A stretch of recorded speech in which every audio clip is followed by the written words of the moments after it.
E a paz do Senhor, amém?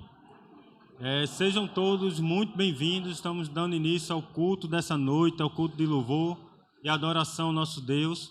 E queremos dar as boas-vindas a vocês que estão aqui conosco presencialmente, mas também àqueles que estão nos acompanhando no nosso canal.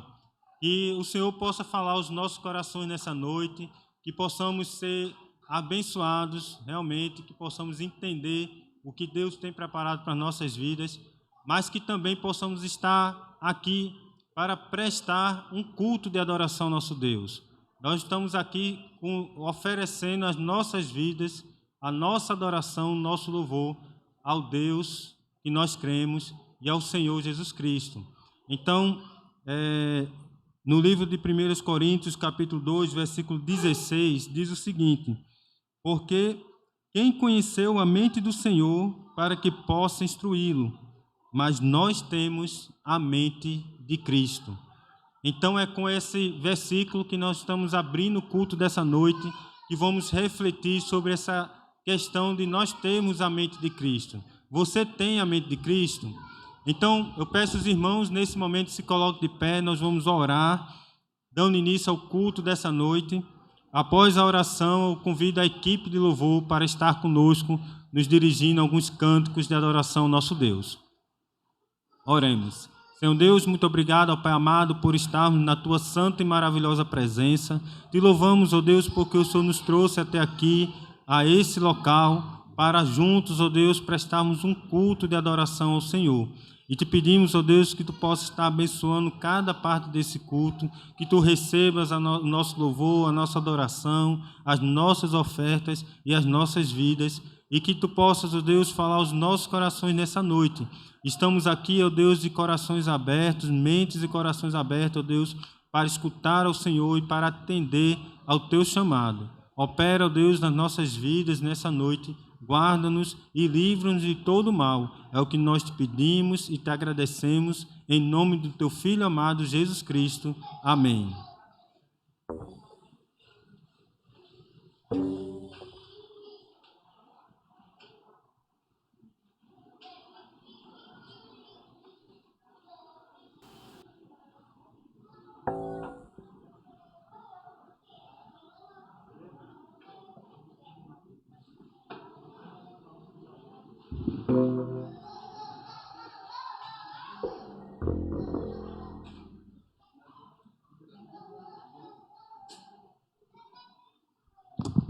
Boa noite, irmãos. Eu quero saudar todos com a graça e a paz do Senhor, amém? Eu espero que vocês tenham tido uma ótima semana, né? Hoje estamos aqui reunidos para louvar e engrandecer ao nosso Deus. E essa canção que nós vamos cantar agora, eu acredito que muitos conhecem, né? Que você possa estar louvando junto conosco, que você possa nesse momento também fazer um momento de oração, dizendo ao Senhor: olha, muitas vezes as coisas são difíceis, mas eu confio que o Senhor está cuidando de tudo.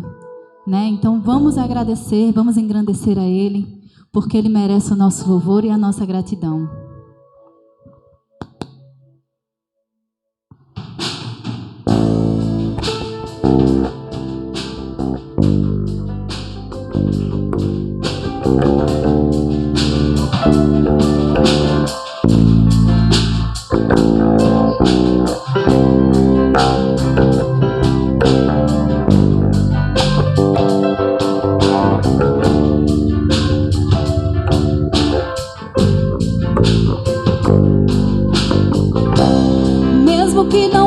Fruto na videira,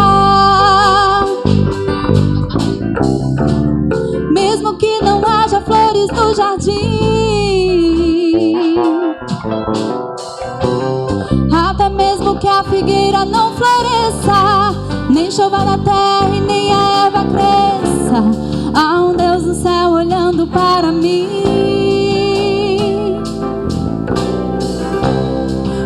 Não possa ficar calado, e sendo feliz ou mesmo atribulado, ainda louvarei seu nome mesmo assim. Vamos dizer assim? Eu louvarei ao Senhor na alegria ou na dor, cantarei. Ele é o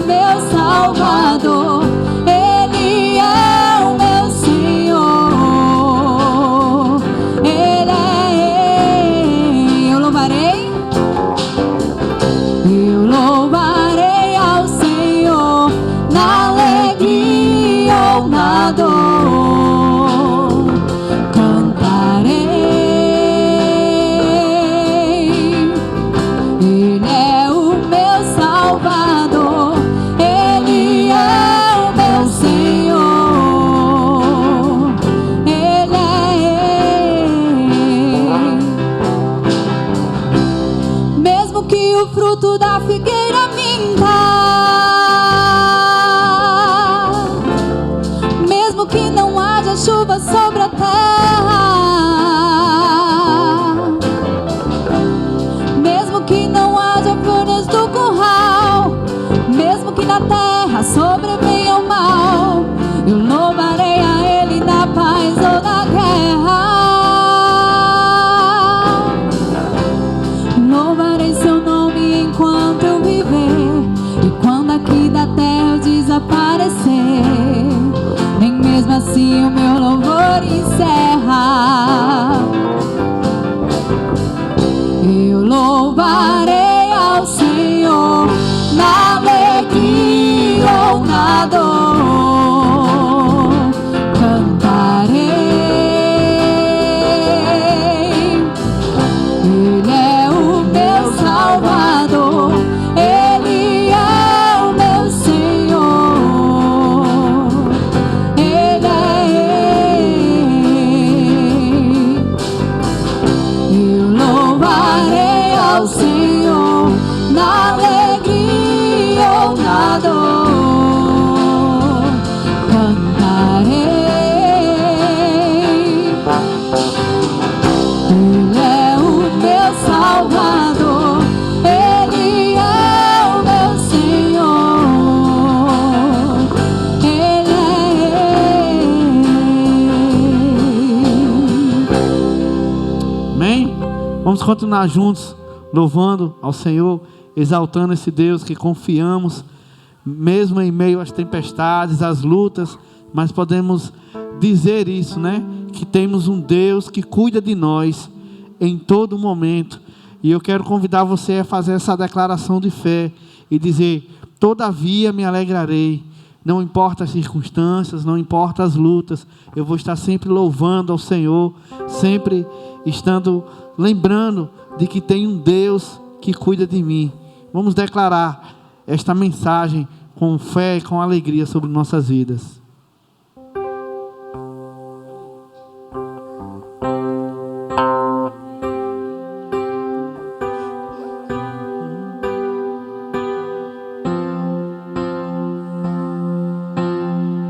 Vamos declarar juntos com alegria ao Senhor. Eu tenho um Deus que não vai deixar essa luta me matar, o desespero me toma.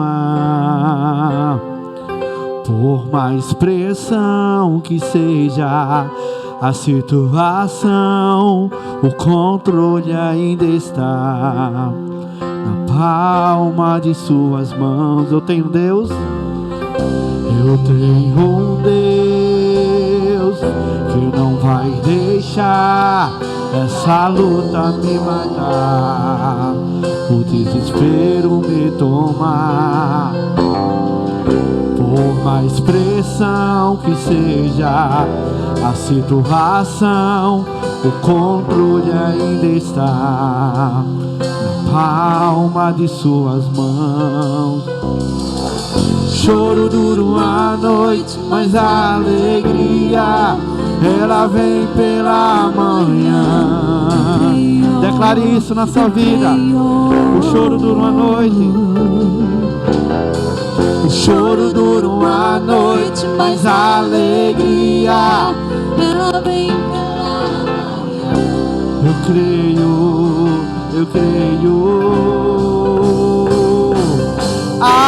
Ainda que a figueira não floresça e não haja o fruto na vide e o produto da oliveira minta, todavia me alegrarei, todavia me alegrarei, todavia me alegrarei.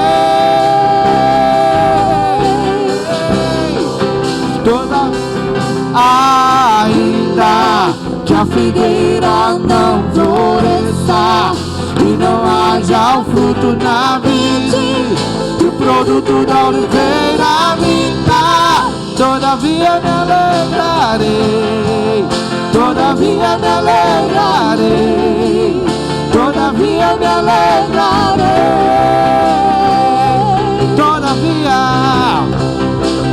todavia me alegrarei, todavia me alegrarei, todavia me alegrarei.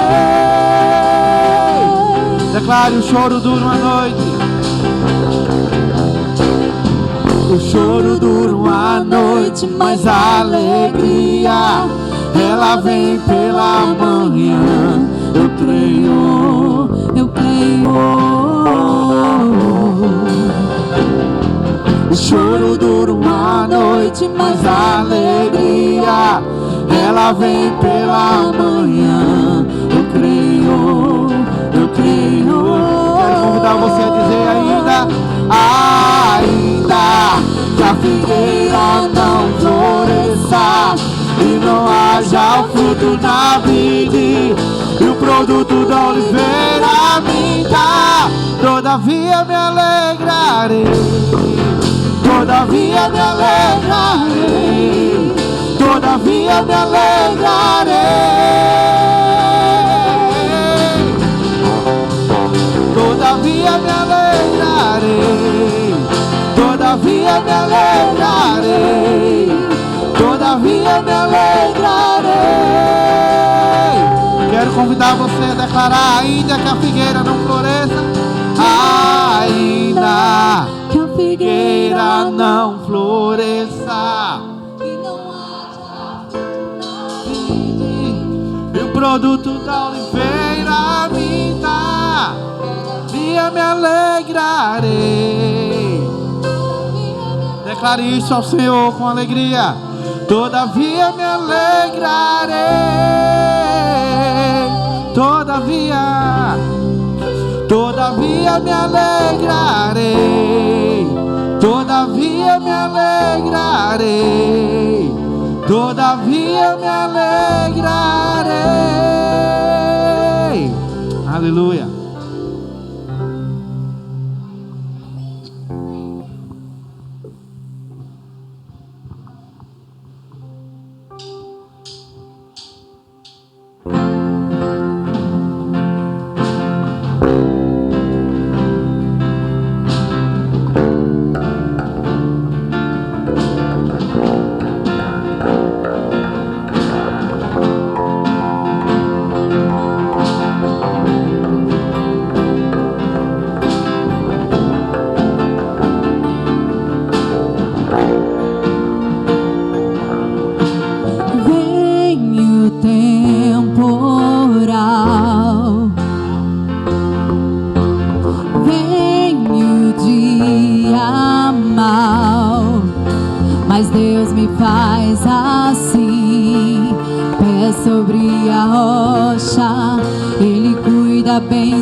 Que não falha, durante o dia o sol não pode me ferir, com ele à noite eu passo.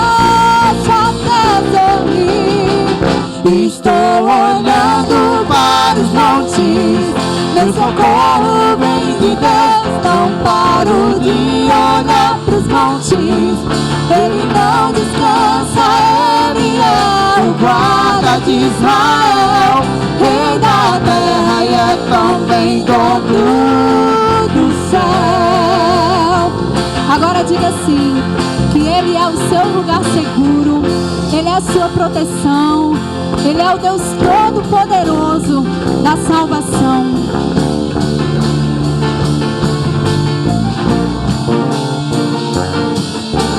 Meu lugar seguro, minha proteção, Todo-Poderoso, Deus da minha salvação. Meu lugar seguro, meu lugar seguro, minha proteção, Todo-Poderoso, Deus da minha salvação.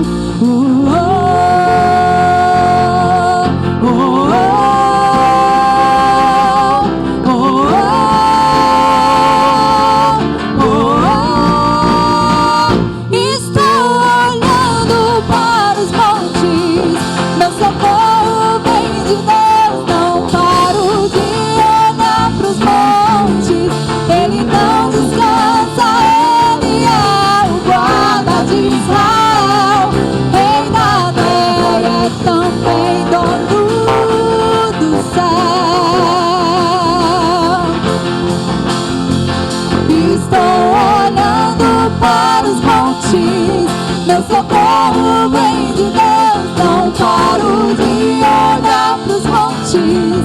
Ele não descansa, ele é o guarda de Israel, rei da terra e é também dono do céu. Amém. Os irmãos podem sentar, que Deus os abençoe.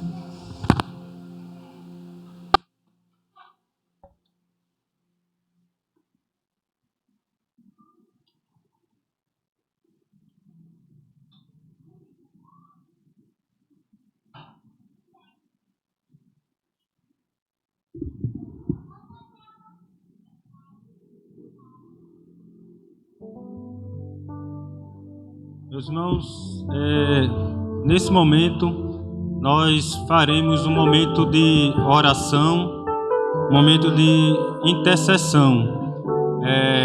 Nós recebemos um pedido de oração de uma irmã daqui da igreja, que ela me procurou, algumas irmãs me procuraram, pedindo pela família de uma jovem que morreu hoje à tarde, hoje durante o dia, afogada numa lagoa.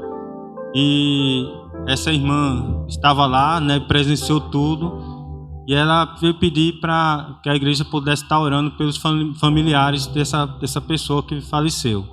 Então, nesse momento, nós vamos estar colocando diante do Senhor esse pedido e também pedindo, intercedendo pelas pessoas que estão passando por dificuldades, problemas de saúde, algumas enlutadas, não só essa família, mas com certeza outras famílias que perderam seus entes queridos, como aconteceu essa semana lá na cidade de Petrópolis, no Rio de Janeiro. Então vamos colocar, né, essas vidas, essas pessoas que estão passando pela dor do luto, vamos colocá-los na presença do Senhor, que o Senhor possa estar confortando e consolando essas vidas. Então eu peço aos irmãos que se coloquem de pé e vamos fazer esse momento de oração, de intercessão. Senhor Deus, nesse momento, ó Pai, nós viemos à Tua presença, interceder, ó Deus, por tantas vidas que nesse momento estão sofrendo a dor do luto. Nós sabemos, ó Deus, que é muito difícil esse momento, pois nós não estamos preparados para a morte. E muitos, ó Deus, nessa hora, chegam ao ponto de se desesperar, chegam ao ponto, ó Deus, também de duvidar do Senhor. Mas eu te peço, ó Deus, que Tu se faças presentes nessas vidas nesse momento. Não apenas na vida dessa família que perdeu um ente querido hoje nessa lagoa, que morreu afogada, mas também, ó Deus, tantas vidas que foram perdidas lá na cidade de Petrópolis, no Rio de Janeiro, e suas famílias estão aí enlutadas, sofrendo, e tantas outras, ó Deus, que ao longo desses dias têm perdido seus entes queridos. Que tu chegues, ó Deus, em suas vidas com consolo, que tu chegues, ó Deus, em suas vidas com a providência, para que eles possam, Deus, no lugar de duvidar, eles possam crer no Senhor. Que esse momento de dor, esse momento de aflição, seja também um momento, ó Deus, de reflexão. Que eles pensem e reflitam, ó Deus, em suas vidas sobre como será depois que eles tiverem que passar pela mesma situação de morte. Que é um momento, ó Deus, que venhamos refletir e entender que a nossa vida é breve, que a nossa vida nessa terra dura só algum tempo, pouco tempo, mas tu tens preparados uma vida eterna para nós, uma vida eterna para todos aqueles que creem no teu Filho Jesus Cristo. Então, ó Deus, que essa vida eterna seja compartilhada por todos que estão passando por essa dor nesse momento, e que eles possam ter a certeza de que, ao partirem dessa vida, vão viver uma eternidade ao teu lado. Ó Deus, tudo isso é o que nós te pedimos e te agradecemos, já em nome de Jesus. Amém. Os irmãos podem se assentar. E nesse momento eu vou pedir para que a irmã Ângela e o irmão Marcos Araújo possam estar nos orientando, auxiliando no momento de ofertório, né? O momento dos dízimos e ofertas, é o momento da nossa igreja, né? Nós que somos membros daqui dessa igreja, temos o compromisso de contribuir para a continuidade do trabalho aqui. E por esse motivo, nós temos um momento de dedicação dos dízimos e ofertas. Isso também não impede você que está nos visitando, se quiser contribuir, deixar a sua oferta, também será de muito bom grado, né? Nós somos gratos por isso.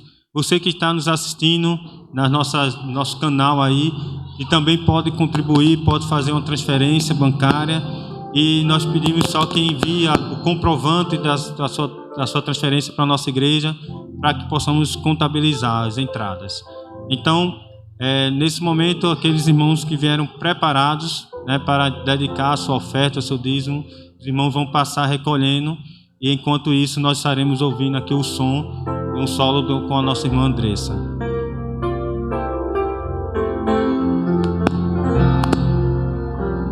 Ao Rei dos Reis consagro tudo o que sou, de gratos louvores transborda o meu coração. A minha vida eu entrego nas tuas mãos, meu Senhor, pra te exaltar com todo o meu amor. Eu te louvarei conforme a tua justiça e cantarei louvores, pois tu és altíssimo. Celebrarei a ti, ó Deus, com meu viver. Cantarei e contarei as tuas obras, pois por tuas mãos foram criados céu e mar e todo ser que neles há. Toda a terra celebra a ti com cânticos de júbilo, pois tu és o Deus Criador. Toda a terra celebra a ti com cânticos de júbilo, pois tu és o Deus Criador. Diga assim: celebrarei. Celebrarei a ti, ó Deus, com meu viver.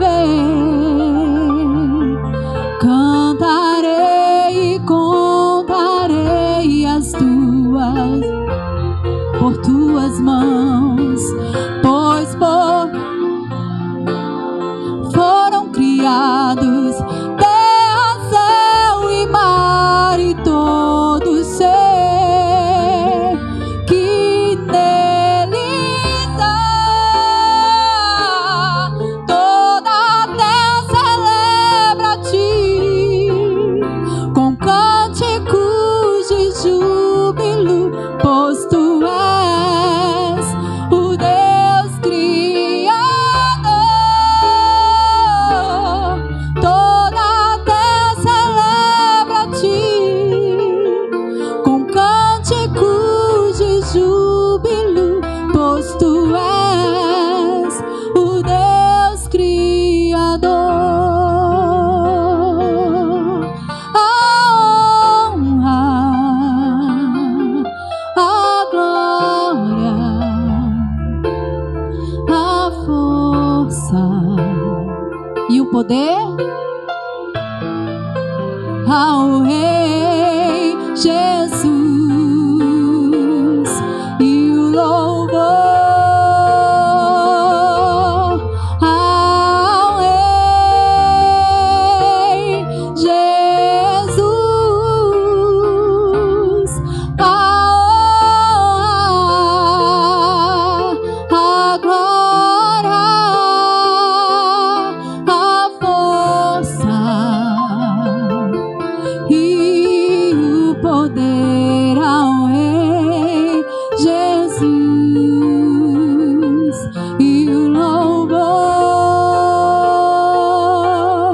ao Rei Jesus.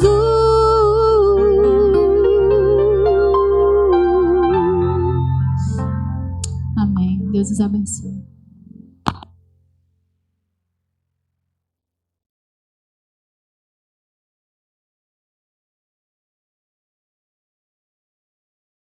Alçadas no teu altar, te louvamos, ó Deus, pela fidelidade dos irmãos, te louvamos, ó Pai amado, porque o Senhor tem colocado pessoas fiéis, pessoas, ó Deus, para administrar esses recursos com honestidade, e nós te pedimos, ó Deus, que tu conceda sabedoria para que possamos usar esses recursos da melhor forma possível, de forma, ó Deus, que o teu reino seja engrandecido.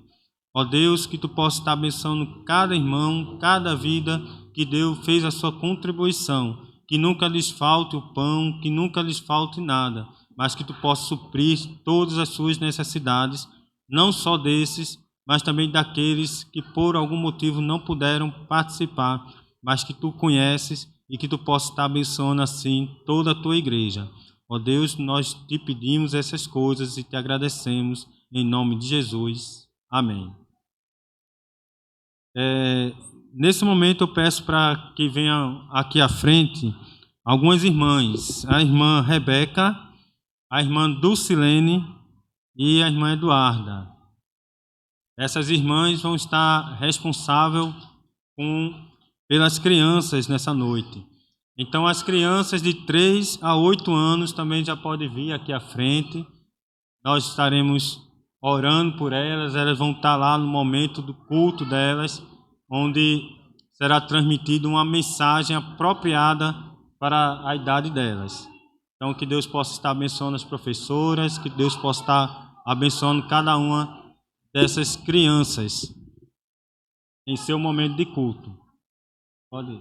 Nós estamos orando, vamos orar nesse momento e as crianças podem ir subindo. Então, Deus, te louvamos, ó Deus, também pela vida dessas crianças.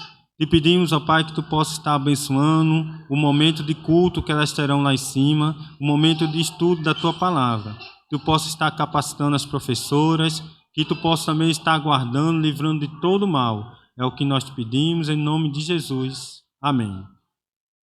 Meus irmãos, nós estamos, ao longo desse mês e dos próximos meses, fazendo alguns estudos, algumas reflexões no livro de 1 Coríntios.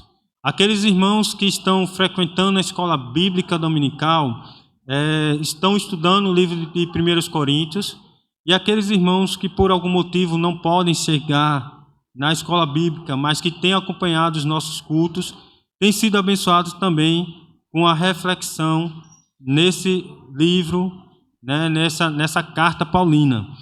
E nós vamos dar continuidade, né? Hoje nós vamos refletir um pouco no texto que se encontra lá em 1 Coríntios, capítulo 2, versículos 6 ao 16. Então eu peço que os irmãos abram as suas Bíblias nesse texto.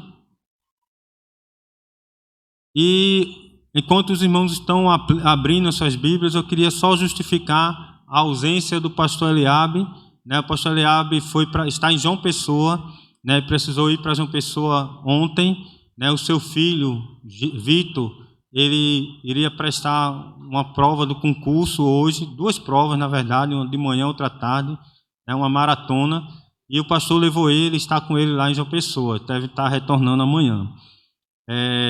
Foi fruto das nossas orações, né? Quem não orou pelo irmão Vitor, agora não pode mais orar para que ele passe, mas que agradecer pelo momento que ele vivenciou lá e pedir pelo retorno deles, que possam chegar de segurança aqui em Natal.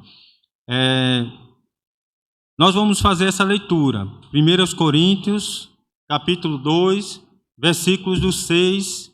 Nós vamos ler do versículo 6 ao versículo 9 e depois vamos ler o versículo 16.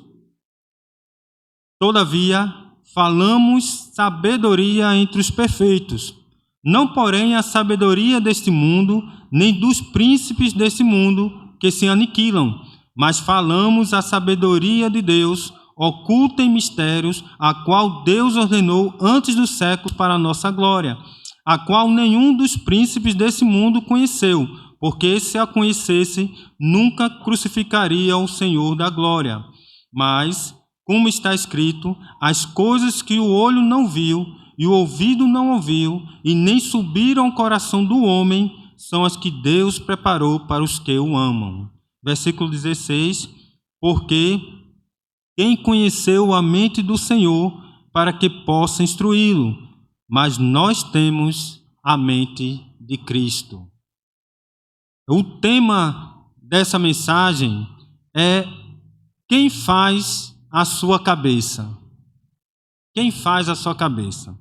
Olha bem, o que nós temos, o contexto que nós temos aqui nesse momento, né, do livro de Corinto, já foi dito aqui em outras mensagens, é que Paulo estava preocupado com a tendência por parte de alguns membros da igreja de Corinto de tornar a ruptura com a sociedade pagã tão indefinida quanto possível. Como assim? Para a igreja de Corinto, parece que não fazia muita diferença entre a igreja e o mundo. A igreja estava no mundo como tinha que estar, mas o mundo estava na igreja como não deveria estar. Então, nós vemos um contexto aqui na igreja de Corinto em que os irmãos de Corinto, Paulo chega a dizer que eles eram carnais. Vocês são carnais, vós sois carnais, Paulo disse. A igreja de Corinto foi uma igreja que deu muito trabalho para Paulo. A igreja de Corinto deu tanto trabalho para Paulo que em outro momento ele diz assim para os irmãos de Corinto, que ele ia visitar os irmãos. Mas ele diz assim, vocês escolhem como vocês querem que eu vá visitar vocês. Você quer que eu vá com vara ou você quer que eu vá com mansidão e bondade? Como é que vocês querem que eu vá até vocês? Então, era uma igreja que dava muito trabalho, que deu muito trabalho para Paulo. Mas, quando nós pensamos na igreja de Corinto e quando nós passamos para a nossa realidade, nós percebemos que não existe muita diferença entre eles e nós, entre a igreja de Corinto e a realidade da igreja de Cristo hoje em dia. Não existe grande diferença. Na verdade, a igreja de Corinto foi um exemplo para nós. A igreja de Corinto está lá registrado na Bíblia esses 2 livros, 1 e 2 Coríntios, porque Deus sabia que a sua igreja, durante todo o seu percurso nessa terra, ia precisar aprender as lições que a igreja de Corinto passou. Então, aquilo que está escrito, aquilo que foi revelado a Paulo e que foi registrado nessas cartas, foi registrado por nossa causa. Então, Deus, ele usou Paulo, o seu servo Paulo, para nos trazer à memória, nos trazer à nossa mente essas questões que nós também passamos hoje em dia. Olha bem que, na verdade, foram 4 cartas que foram escritas por Paulo para essa igreja de Corinto. A primeira carta não é essa que nós temos aqui. A primeira carta se perdeu. Essa daqui já é a segunda carta. Então, a nossa carta de 1 aos Coríntios, na verdade, é a segunda carta. A terceira carta também se perdeu. E a carta de 2 Coríntios, na verdade, já é a 4ª carta escrita por Paulo. E aí eu estava pensando, por quê? Se Paulo escreveu 4 cartas, por que só 2 estão conosco hoje? Porque eram nessas 2 que tinham as coisas que nós precisávamos aprender acerca da igreja de Corinto. Era nessas 2 que tinha, da parte de Deus, uma mensagem inspirada para nós, para nossas vidas hoje em dia. Então, Paulo escreveu essa carta e hoje nós vamos refletir um pouco sobre essa questão. Por quê? A igreja, na verdade, quando Paulo diz aqui, versículo 16, mas nós temos a mente de Cristo. A pergunta que nós fazemos para refletir nessa noite é: quem é que faz a sua cabeça? Na década de 90, lá no início da década de 90, quando Fernando Henrique Cardoso ele se lançou como candidato a presidente da República, né? Eu lembro que na época saiu uma revista Veja, se eu não estou enganado, e uma reportagem que fizeram com Fernando Henrique. E na capa da revista tinha uma foto de Fernando Henrique e por trás dele tinha a cabeça, a imagem de vários homens que estavam por trás dele. E aqueles homens eram os pensadores, filósofos, pessoas que fizeram parte da vida acadêmica de Fernando Henrique. Fernando Henrique ele é um intelectual, ele estudou muito, ele estudou sobre vários filósofos, ele sofreu a influência de várias pessoas importantes na história da humanidade. Então, a intenção daquela revista era dizer que aquelas pessoas, aqueles homens, aqueles grandes filósofos, pensadores, foram eles que formaram a cabeça, o pensamento de Fernando Henrique Cardoso de Melo. E, de fato, Fernando Henrique Cardoso de Melo, das últimas gerações de presidente que nós tivemos, ele foi o presidente mais intelectual. É o presidente que se destaca em termos de intelectualidade, em termos de estudos, em termos de conhecimento. Então, a pergunta que nós fazemos para os irmãos refletirem nessa noite é: existe algum pensador, filósofo, intelectual ou influenciador digital, né, que está na moda hoje em dia, que tem exercido influência influência sobre a sua vida, na forma como você pensa e como você age?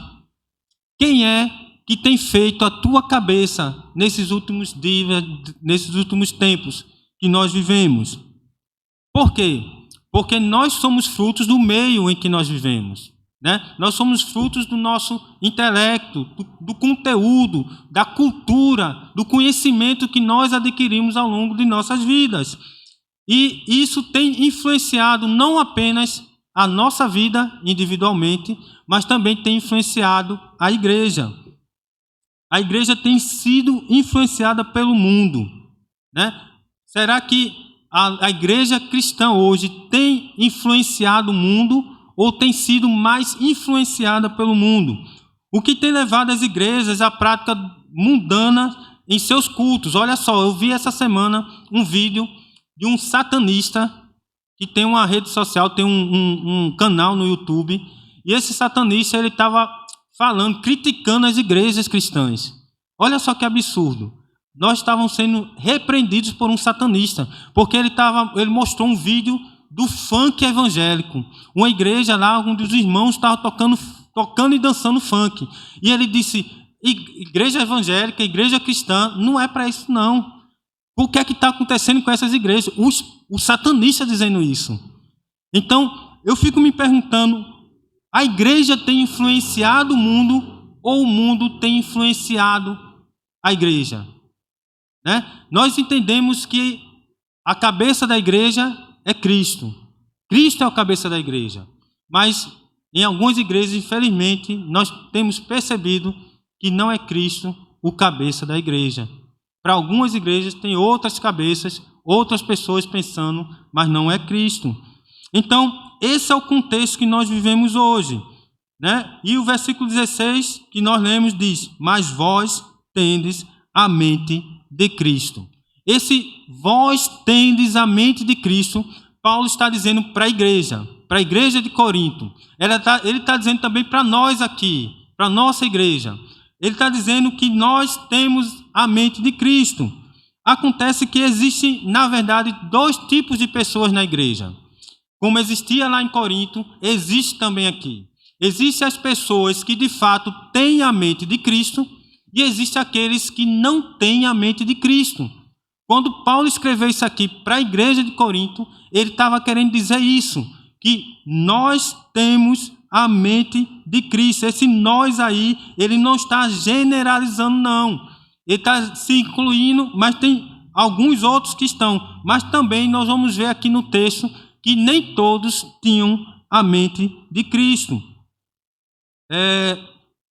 Nós vamos ver, ao longo desse texto aí, algumas características que acompanham as pessoas que têm a mente de Cristo e as pessoas que não têm a mente de Cristo. E eu gostaria que cada irmão aqui presente, cada um que está ouvindo essa mensagem, pudesse, ao longo da mensagem, ir refletindo e percebendo pelas características do texto, se você tem a mente de Cristo ou não. Porque, de fato, tem pessoas que estão aqui entre nós que dizem que têm a mente de Cristo, mas suas atitudes demonstram o contrário. Então nós precisamos, ao olhar para esse texto, precisamos nos autoavaliar, precisamos entender quem nós somos aqui na igreja, quem nós somos no corpo de Cristo. E o que é que Paulo quis dizer para a igreja de Coríntios, o que é que ele está dizendo para nós nessa noite. Então nós vamos falar algumas dessas características de pessoas que têm a mente de Cristo e características de pessoas que não têm a mente de Cristo. E a primeira dessas características é a sabedoria. E o texto coloca aqui dois tipos de sabedoria: a sabedoria humana e a sabedoria de Deus. Sabedoria humana, aquele que não tem a mente de Cristo tem a sabedoria humana, mas aquele que tem a mente de Cristo tem a sabedoria de Deus. Veja o que diz o versículo 6 e os versículos 7. Todavia falamos sabedoria entre os perfeitos, entre os maduros, em algumas versões. Não, porém, a sabedoria deste mundo, nem dos príncipes desse mundo que se aniquilam, mas falamos da sabedoria de Deus, oculta em mistério, a qual Deus ordenou antes dos séculos para a nossa glória. Então Paulo está dizendo aqui, nós falamos em sabedoria, mas não a sabedoria do mundo, mas da sabedoria de Deus. Então existe dois tipos de sabedoria. Existe a sabedoria do mundo e existe a sabedoria de Deus. Então primeiro, o que nós precisamos entender é o que é sabedoria. Sabedoria é o uso correto do conhecimento. A sabedoria, ela se fundamenta no conhecimento. Para ser sábio, o pré-requisito para ser sábio é ter conhecimento. É adquirir cultura, adquirir conhecimento. Quando eu falei lá de Fernando Henrique Cardoso, um homem intelectual, um homem que tem muito conhecimento. Então, a base da sabedoria é o conhecimento. Porém, sabedoria é o uso correto desse conhecimento. Uma pessoa pode ser culta, uma pessoa pode ter conhecimento e ser tola. Uma pessoa pode ter cultura, pode ter conhecimento, mas não saber usar esse conhecimento. Ela é uma pessoa tola. Então, sabedoria é o uso correto do conhecimento. Outra definição de sabedoria que eu encontrei, que o reverendo, o pastor Hernandes Dias Lopes, ele disse o seguinte: sabedoria é olhar para a vida com os olhos de Deus. Quando nós nos referimos à sabedoria de Deus, sabedoria é olhar para a vida com os olhos de Deus. É a pessoa que é sábia nesse sentido, ela se pergunta: em meus passos, o que faria Jesus? Se Jesus estivesse na minha situação, o que ele faria? Então, o sábio, segundo Deus, o homem que tem a sabedoria de Deus em sua vida, é aquele que pergunta para cada ato dele, para cada coisa que ele vai fazer na vida, se Jesus estivesse no meu lugar, o que eu faria? O que ele faria? Em meus passos, o que faria Jesus? Então essa é uma boa definição de sabedoria para nós. Mas a própria Bíblia também define essa sabedoria do mundo e sabedoria de Deus. Está lá em Tiago, capítulo 3, versículos 13 ao 18. Eu vou ler aqui. Diz assim o texto, Tiago 3, do 13 ao 18. Quem é sábio e tem entendimento entre vocês? Que eu demonstro por seu bom procedimento mediante obras praticadas com humildade que provém da sabedoria. Contudo, se vocês abrigam no coração inveja amarga e ambição egoísta, não se gloriem disso, nem neguem a verdade. Esse tipo de sabedoria não vem do céu, mas é terrena, não é espiritual e é demoníaca. Pois se há inveja e ambição egoística, aí há confusão e toda espécie de males. Mas a sabedoria que vem do alto é, antes de tudo, pura, depois pacífica, amável, compreensiva, cheia de misericórdia, de bons frutos, imparcial e sincera. O fruto da justiça semeia-se em paz para os pacificadores. Então, Tiago está aqui mostrando o que é a sabedoria do homem e o que é a sabedoria de Deus. O que é a sabedoria do mundo e sabedoria de Deus. A sabedoria do mundo, segundo esse texto de Tiago, tem 3 características. Ele diz aí no versículo 14, ela é terrena, carnal, ou seja, quando ele diz que não é espiritual, é porque ela é carnal, e ela é demoníaca. A sabedoria do mundo é terrena, carnal e demoníaca. O que é isso? O que é que ele quer dizer com isso? Quando ele diz que a sabedoria do mundo é terrena, é porque essa sabedoria é uma sabedoria limitada pelo conhecimento humano. A sabedoria do mundo é limitada pelo conhecimento do homem. E o homem, por mais que ele viva muito tempo, ele nunca consegue adquirir todo o conhecimento. Então, uma pessoa que viveu 70, 80, 90, 100 anos, ela não conseguiu adquirir todo o conhecimento acumulado na humanidade. É impossível. Então, a sabedoria humana, ela é uma sabedoria terrena, é uma sabedoria limitada. Nós não adquirimos, por mais que nós estudemos, por mais que eu me dedique muito aos estudos, eu não vou conseguir adquirir sabedoria suficiente para ser extremamente sábio. Ou melhor, não vou conseguir adquirir conhecimento suficiente para ser extremamente sábio. Eu sou limitado pelo tempo. Eu tenho minhas limitações humanas. Então, a sabedoria do mundo é terrena, é limitada. Mas a sabedoria do mundo também é carnal. Ela não apenas é limitada pelo tempo, mas ela é carnal. O que quer dizer com carnal? É que ela rejeita as coisas de Deus. Aquilo que não é espiritual é aquilo que não aceita as coisas espirituais, não aceita as coisas que vêm de Deus. Então, a sabedoria do mundo é uma sabedoria carnal, é uma sabedoria que rejeita a Deus. Ela empurra Deus para os templos. Olha só, a sabedoria do mundo, ela não aceita, por exemplo, numa universidade, num ambiente que diz que é um ambiente universal de conhecimento, tente chegar na universidade e pregar lá para os universitários. Tente fazer uma campanha de evangelização na universidade, qualquer que seja. Eles vão rejeitar. A universidade não é um local que adere, que acolhe a cristandade. Mas não é só na universidade, é no trabalho, é na escola, em qualquer ambiente fora o ambiente da igreja. Qualquer ambiente fora do ambiente da igreja é um ambiente hostil ao evangelho. É um ambiente que rejeita a Deus. Então, a sabedoria do mundo ela é carnal, porque ela aceita todo tipo de conhecimento, menos o conhecimento de Deus. Então, a sabedoria carnal. E a terceira característica é que ela é demoníaca. E o que é que ele quer dizer com sabedoria do mundo ser demoníaca. É que ela é uma sabedoria influenciada por demônios.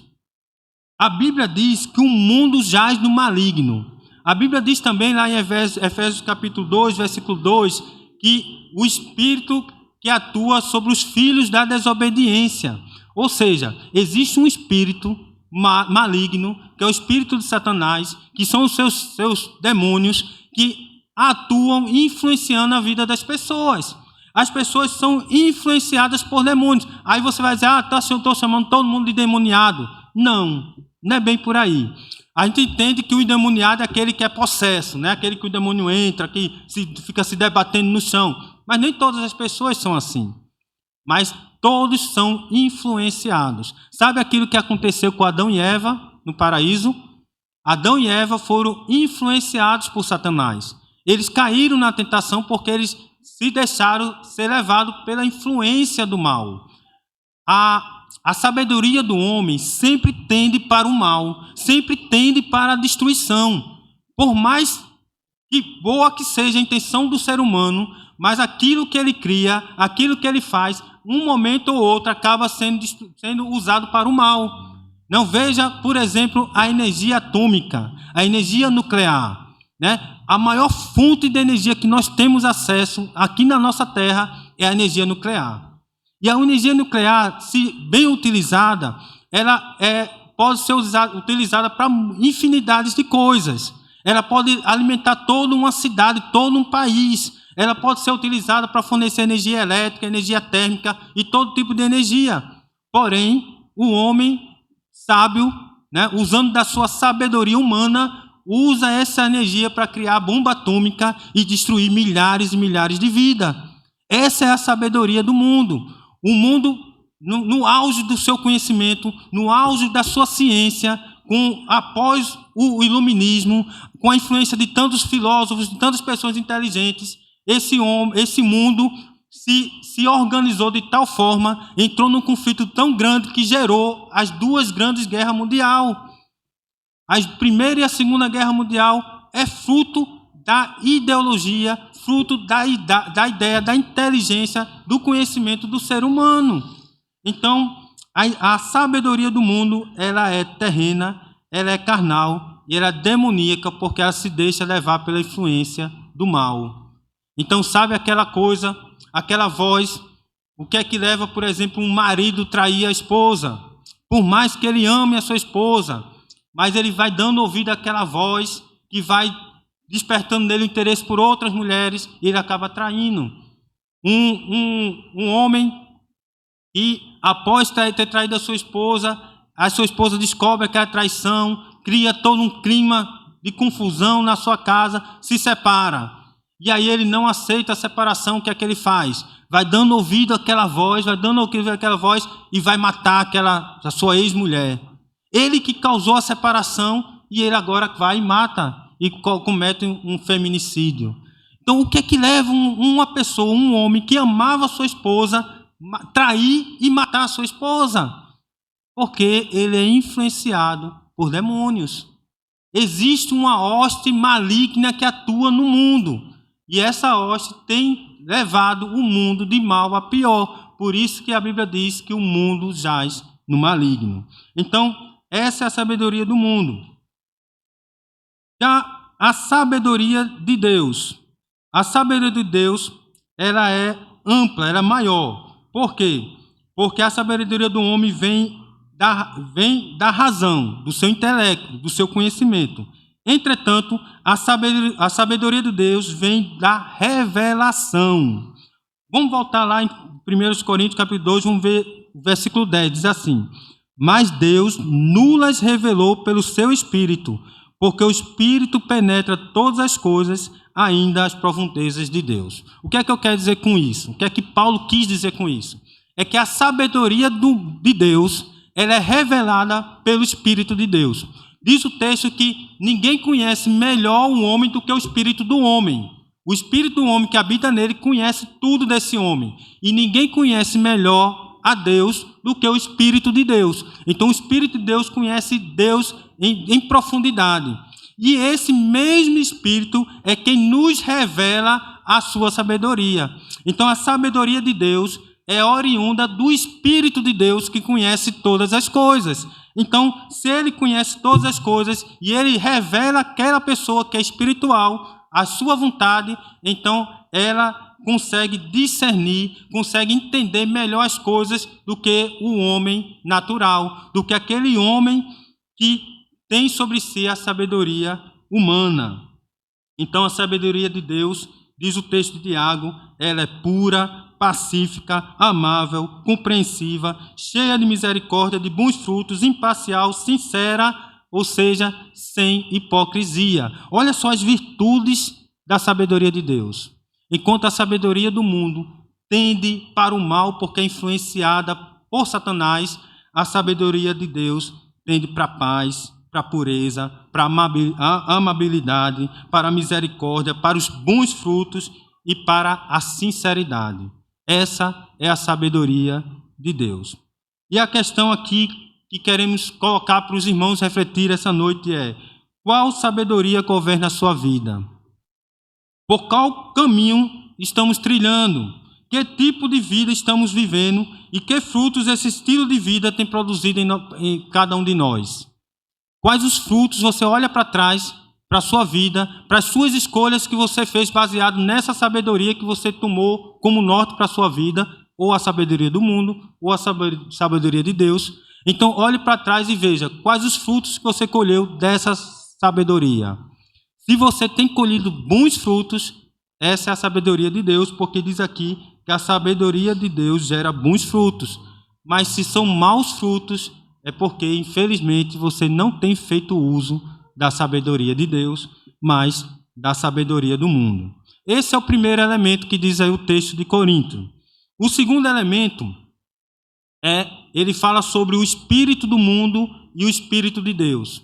Está lá no versículo 11 e 12, de 1 Coríntios capítulo 2, versículos 11 e 12, diz o seguinte: porque qual dos homens sabe as coisas do homem, senão o espírito do homem que está nele? Assim também ninguém sabe as coisas de Deus, senão o espírito de Deus. Mas nós não recebemos o espírito do mundo, mas o espírito que provém de Deus, para que pudéssemos conhecer o que nos é dado gratuitamente por Deus. Olha bem, ele está dizendo que ninguém conhece melhor o homem do que o espírito do homem. Ninguém conhece melhor a Deus do que o espírito de Deus. Então ele está falando que existe o espírito do homem e o espírito de Deus. Só que lá no versículo 12 ele faz: não recebemos o espírito do mundo. Já é outro espírito. Presta atenção. Espírito do homem é aquele espírito que Deus soprou na narina do homem quando ele fez Adão. Diz que Deus soprou o fôlego da vida e aquele homem se tornou alma vivente. Ele recebeu o espírito. E se nós somos vivos, se nós temos a nossa racionalidade, nós não somos um animal irracional, é graças ao Espírito que Deus nos deu. Então o homem é um ser que contém corpo, alma e espírito. Esse é o espírito do homem. Mas o texto fala no versículo 12, nós não recebemos o espírito do mundo, mas o espírito que provém de Deus. Aí ele coloca dois espíritos. Existe o espírito do mundo e o espírito de Deus. Significa que nós, como seres humanos, nós temos o nosso espírito. E esse nosso espírito se associa, se liga ou ao espírito do mundo ou ao espírito de Deus. A quem o seu espírito tem se associado? A quem o teu espírito tem se associado? Ao espírito do mundo ou ao espírito de Deus? Então, Efésios 2:2 é aquele que eu já citei. Ele é o espírito que agora atua no filho da desobediência. O espírito do mundo é o espírito de Satanás, é o espírito demoníaco que atua nas pessoas para fazer todo tipo de mal, para cometer todo tipo de coisas erradas. E 1 João capítulo 5, versículo 19 diz: estamos cientes de que somos de Deus e que o mundo inteiro jaz no maligno. Olha só que interessante, ele diz assim: estamos cientes de que somos de Deus. E estamos conscientes, nós temos consciência de que o mundo jaz no maligno. Se você não tem essa consciência de que o mundo jaz no maligno, significa que você ainda não é filho de Deus. Você não é filho de Deus, você não conhece ainda essa realidade. Porque só aqueles que são de Deus têm consciência que o mundo jaz maligno. E Satanás, uma das estratégias de Satanás é ele ser sutil. Ele é invisível para a maioria das pessoas. A grande maioria das pessoas na humanidade não percebe a atuação de Satanás, não percebe a ação dos demônios na sua vida. A maioria das pessoas pensam que são elas que tomam as decisões sobre as suas vidas, sem influência de nada. Elas pensam assim, a minha vida é minha, né? Eu faço o que quero da minha vida. Só que a Bíblia fala que não é bem por aí. No mundo existem dois senhores. Um senhor é Deus e o outro senhor é Satanás. Todos aqueles que não pertencem a Deus, infelizmente, pertencem a Satanás. Ou você é influenciado por um, ou é influenciado por outro. Olha só, no ano de 1911, o governo da Grã-Bretanha, eles criaram uma lei. Essa lei dizia o seguinte, que as minas de carvão, eles teriam que levar para as minas de carvão alguns passarinhos, 2 canários. Cada mina de carvão tinha que ter 2 canários. Por quê? Porque quando havia um incêndio na mina, as pessoas, para entrarem naquela mina, para socorrer as pessoas que estavam lá dentro, elas tinham que descer a mina com o canário. Porque existia a liberação de gases tóxicos naquela mina. Com o incêndio, havia a produção do CO, monóxido de carbono. O monóxido de carbono é uma substância química que, quando entra no nosso organismo, ela forma uma substância extremamente estável. Veja bem, o nosso processo de respiração trabalha com 2 tipos de gases, oxigênio e gás carbônico. E nas nossas células existe o glóbulo vermelho, que é chamado de hemoglobina. O oxigênio, quando chega no nosso pulmão, entra na hemoglobina e forma um complexo chamado de oxihemoglobina. E esse oxihemoglobina vai até as células, quando chega na célula, o oxigênio é liberado e entra nas células. Das células sai o gás carbônico, que entra na hemoglobina, formando a carboxihemoglobina. E essa carboxihemoglobina vai até o pulmão, lá o gás carbônico é liberado e sai. E essa troca fica sendo feita o tempo todo. Quando o monóxido de carbono entra no organismo, ele se combina com a hemoglobina, formando a carbohemoglobina. Não é mais a carboxihemoglobina, é a carbohemoglobina. E essa carbohemoglobina, ela fica dentro da hemoglobina e, por causa disso, ela forma uma substância extremamente estável.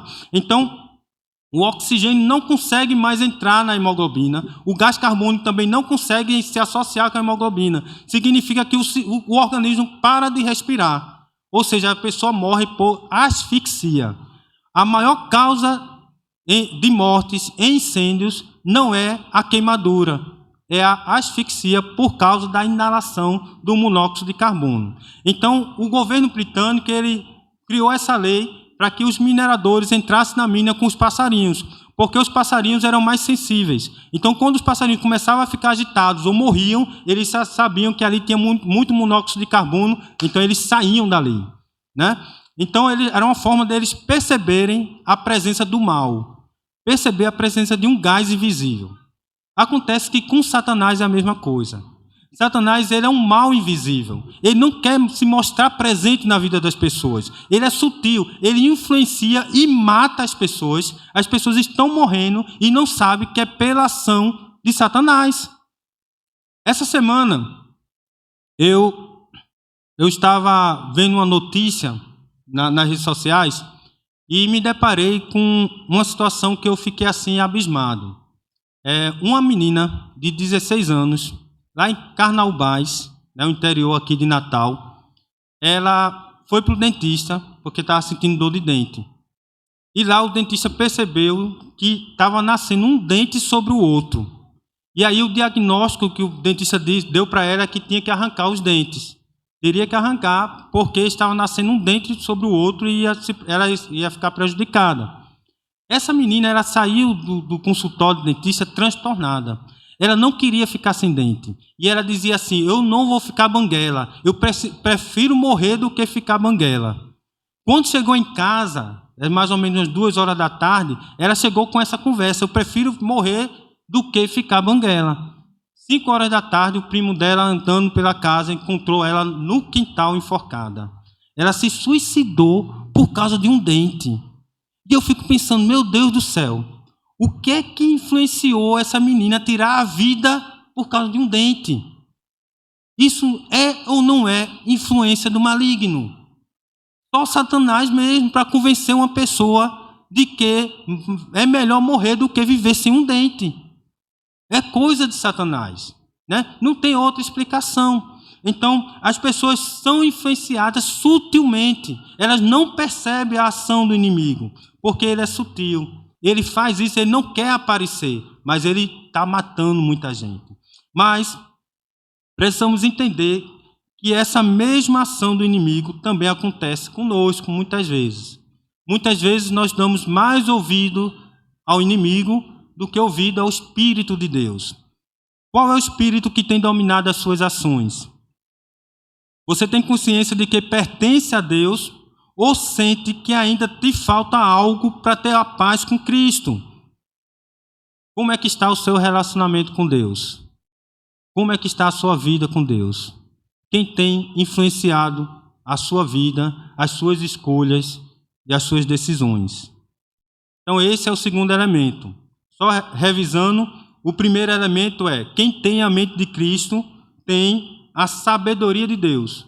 Quem não tem a mente de Cristo tem a sabedoria humana. Segundo elemento é: quem tem a mente de Cristo recebe o Espírito de Deus. Quem não tem a mente de Cristo recebe o espírito do mundo. Mas existe um terceiro elemento que Paulo coloca aqui nesse texto, que é o homem natural e o homem espiritual. Ele está dizendo que existem 2 tipos de homens na igreja de Corinto. Aqui na igreja de Corinto existem 2 tipos de homens. Existe um homem natural e existe um homem espiritual. Versículo 14 e 15. Ora, o homem natural não compreende as coisas do Espírito de Deus, porque lhe parecem loucura, e não pode entendê-las porque elas se discernem espiritualmente. Mas o que é espiritual discerne bem tudo, e ele de ninguém é discernido. Olha bem, ele está dizendo que existem 2 tipos de homens. Um é o natural, outro é o espiritual, e a diferença entre esses 2 homens é que um homem natural não consegue entender todas as coisas, mas o espiritual consegue discernir bem todas as coisas. Ele não só discerne, mas ele diz que consegue discernir bem tudo. Então, o que é que ele quer dizer com isso, né? Com esse discernimento? Uma comparação, para nós entendermos essa diferença entre um homem natural e um homem espiritual, é mais ou menos como a diferença entre um animal irracional e um homem racional. Por quê? Porque existe uma diferença muito grande entre um homem racional e entre um animal irracional. Eu novamente lembrei de um episódio que eu assisti sobre a vida de Ariano Suassuna. Ariano Suassuna é um grande pensador, né? Eu pensava até que ele era pernambucano.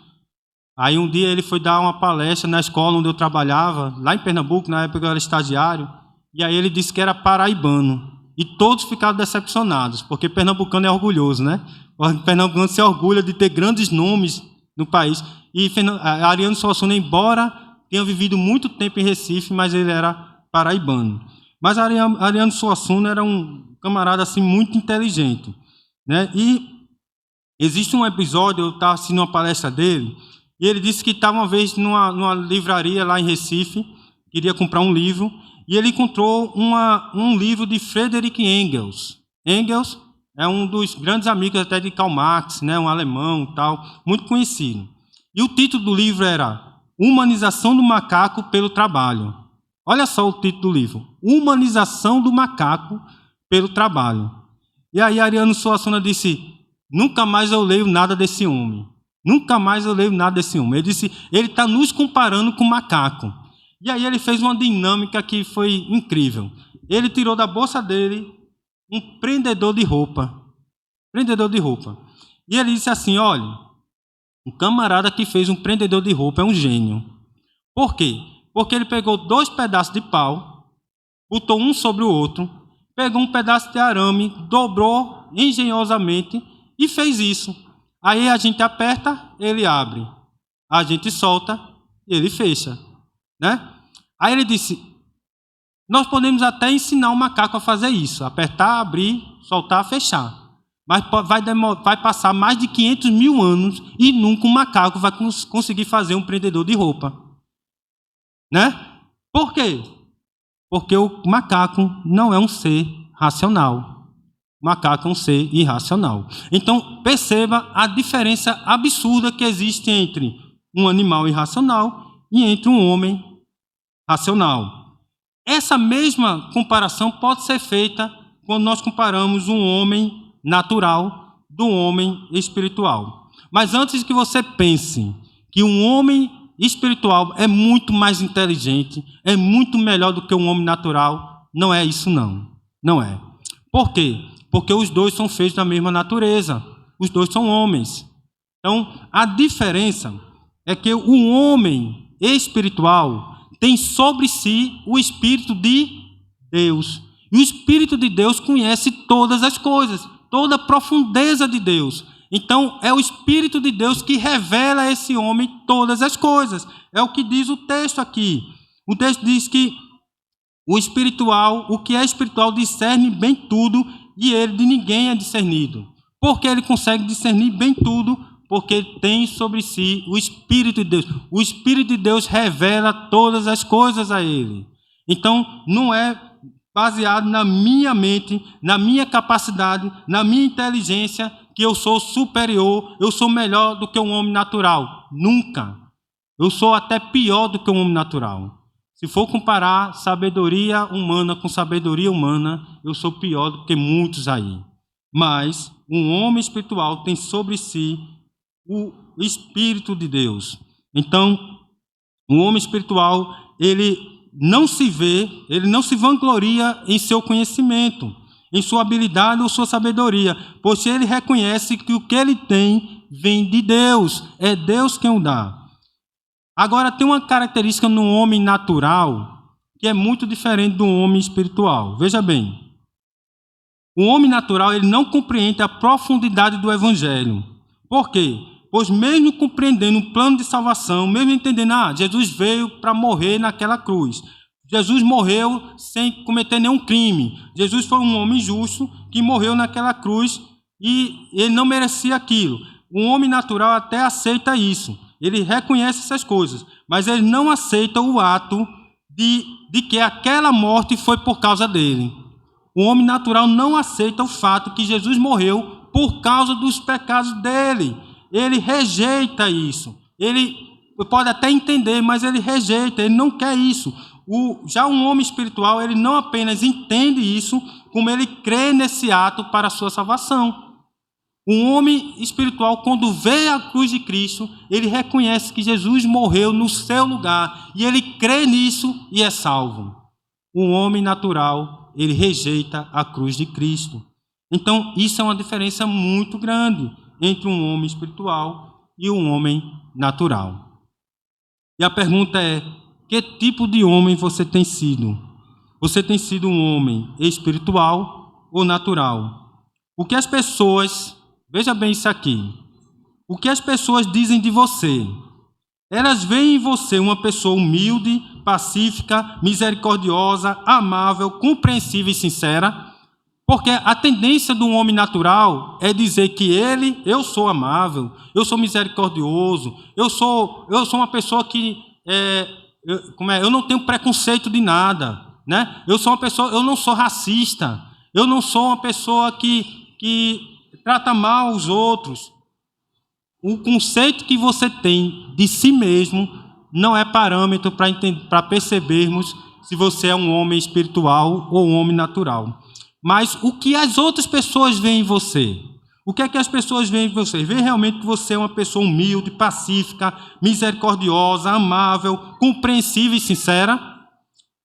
Ou elas te veem como uma pessoa arrogante, egoísta, invejosa, prepotente, ambiciosa, uma pessoa que gosta de ostentar, uma pessoa que gosta de mostrar o quanto é melhor e superior aos outros?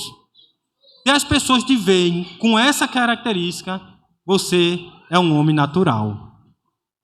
Se as pessoas te veem como uma pessoa egoísta, uma pessoa que quer ser superior aos outros, uma pessoa que humilha os outros, uma pessoa que guarda preconceito sobre as outras pessoas, lamento dizer, mas você tem sido um homem natural.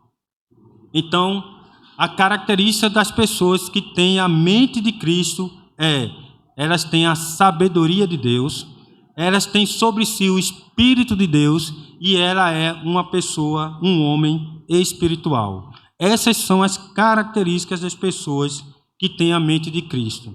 E agora eu pergunto: quem é que faz a tua cabeça?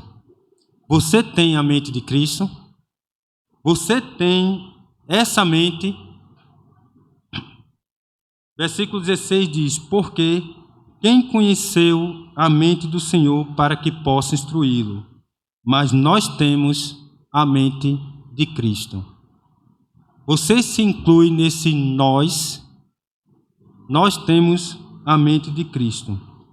Ter a mente de Cristo não significa ser perfeito. Nós não somos perfeitos. Porém, não temos prazer no erro e no pecado. Ter a mente de Cristo significa rejeição ao pecado. Ter a mente de Cristo é um alvo a ser alcançado diariamente no processo de santificação. Se eu tenho a mente de Cristo, eu estou caminhando para a santificação. Eu estou me esforçando a cada dia para errar cada vez menos e acertar cada vez mais. Então, se você é essa pessoa, se você não se vê, infelizmente, como tem na mente de Cristo, eu quero dizer para você que existe uma solução. E é bem simples. Você tem que tomar uma decisão. Você tem que decidir entregar a sua vida a Cristo. Porque, como eu já falei, ter a mente de Cristo, para ter a mente de Cristo, a pessoa tem que crer em Jesus Cristo, entender que Ele morreu naquela cruz por causa dos seus pecados. Então você tem que renunciar aos seus pecados. Você tem que reconhecer que é um pecador, reconhecer que precisa de Deus, precisa de Jesus Cristo na sua vida. Então, quando você crê em Jesus Cristo e se arrepende dos seus pecados, você se torna uma nova criatura em Cristo Jesus e passa a ter a mente de Cristo. Amém? Então, que Deus possa te abençoar nessa noite. Que Deus possa te iluminar para que você tome essa decisão. Para que você faça uma oração dizendo: Senhor, eu entrego a minha vida a Ti. Eu reconheço que sou pecador e eu quero ter a mente de Cristo. Então vamos orar nesse momento, vamos pedir isso ao Senhor, vamos pedir que Deus possa nos dar a mente de Cristo. Fique de pé, peço aos irmãos que se coloquem de pé nesse momento e vamos fazer essa oração, porque eu entendo que eu não posso terminar essa mensagem sem dar a oportunidade de você tomar essa decisão na sua vida nessa noite.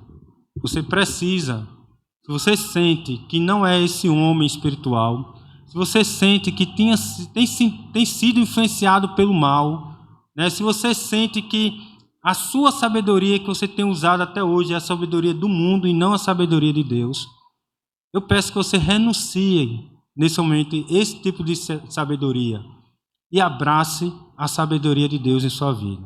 Então, se você tomou essa decisão, se você faz essa escolha, ore comigo nessa noite. Eu vou orar e você vai concordar com a minha oração. E concordando com essa oração, como é que eu concordo com a oração? Você vai dizendo amém. Se eu digo uma frase e você concorda com essa frase, você diz amém. E aí, concordando com essa oração, você está orando comigo, entregando a sua vida a Jesus Cristo. Tá certo? Então, oremos. Senhor Deus, muito obrigado, Pai amado, porque eu entendi que preciso do Senhor nessa noite. Eu entendi, ó Deus, que há pessoas que estão nesse mundo e que são influenciadas pelo mal. pessoas que têm usado a sabedoria do mundo e têm desprezado a tua sabedoria. Mas nesse momento, Senhor, eu quero entregar a minha vida a Ti. Eu reconheço que sou pecador, reconheço que Jesus morreu naquela cruz por causa dos meus pecados e entrego-me a Ti nesse momento e eu te peço tudo isso em nome de Jesus. Amém. Irmãos, podem se assentar. Eu quero dizer se por acaso algum irmão aqui ou alguém que está nos assistindo no nosso canal, se você fez essa decisão, se você realmente reconheceu que precisava fazer essa decisão e fez, eu queria que você me procurasse no final desse culto, né? Quando encerrarmos aqui, daqui a pouco, você venha até mim, me procure e diga que fez essa decisão, porque é importante a gente saber e estar orando pelo irmão. Né? Se você está em sua casa, também pode entrar em contato com a igreja, tem aí o número, o telefone do pastor Eliabe, você pode entrar em contato com ele pelo WhatsApp e dizer que está entregando a sua vida a ele. Tá certo? Estamos caminhando para o final do culto e eu tenho ainda um aviso, eu acho que mais um aviso só para dar para os irmãos. É para os homens da nossa igreja. Né? Teremos um encontro de homens na próxima quinta-feira, né? E às 19 horas estaremos nos encontrando aqui na igreja. Olha só, o encontro de homens na quinta-feira que vem não vai ser aqui, vai ser na casa do irmão Cavalcante. Né? O irmão Cavalcante, ele não tem frequentado, né, a nossa igreja, nós ficamos sabendo que ele passou por alguns problemas e nós queremos fazer uma visita a ele. Né? Entramos em contato e ele já está ciente. Então, se você é homem e você tem essa disponibilidade, quinta-feira, 19 horas aqui na igreja, estamos nos encontrando para ir para a casa do irmão Cavalcante, abençoá-lo lá em sua casa. Tá certo? Próximo domingo, fiquem atentos nas redes sociais, porque próximo domingo já é domingo de carnaval. Né? O pastor Eliabe não está conosco aqui e nós não conseguimos entrar em contato com ele, né, obter uma resposta dele acerca da escola bíblica. Então, nós não sabemos se no próximo domingo vai ter escola bíblica, às 17 horas, certo? Mas teremos o culto às 16h30. Então, os irmãos fiquem às 18h30. Os irmãos fiquem atentos nas redes sociais, né? Nós vamos divulgar se vai ter escola bíblica domingo que vem ou não, por causa do carnaval. Nós sabemos que durante o período de carnaval, muitos irmãos aproveitam para viajar, né? Para ir para um retiro, para ir para um canto assim. Então, nós não sabemos como é que vai ser a adesão dos irmãos para a escola bíblica no próximo domingo, tá bem? Mas estaremos avisando nas redes sociais e o culto teremos normalmente às 18h30, amém? Então, meus irmãos, nós estamos encerrando o culto dessa noite. Eu peço perdão, hoje eu me excedi, passei um pouquinho do horário, mas eu acredito que foi porque era o recado que Deus tinha para dar para os irmãos nessa noite. Vamos ficar de pé, mas só mais essa vez, vamos orar, encerrando o culto dessa noite. E os irmãos, quando terminarem o culto, eu peço que fiquem mais um pouquinho aqui. Vamos aproveitar esse momento para nos confraternizarmos, para conversar uns com os outros. Não saia correndo para casa, né? É um momento de comunhão. Oremos.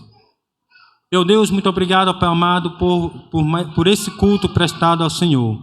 Te pedimos, ó Pai amado, que Tu continues conosco ao longo de toda essa semana, que Tu nos guies, que Tu nos guarde e nos proteja de todo mal. Também, Senhor, que Tu coloques em nossos corações o desejo de buscar cada dia mais, que possamos ao longo dessa semana, possamos ler a Tua palavra, possamos buscar-Te em oração, possamos buscar ter maior comunhão com o Senhor.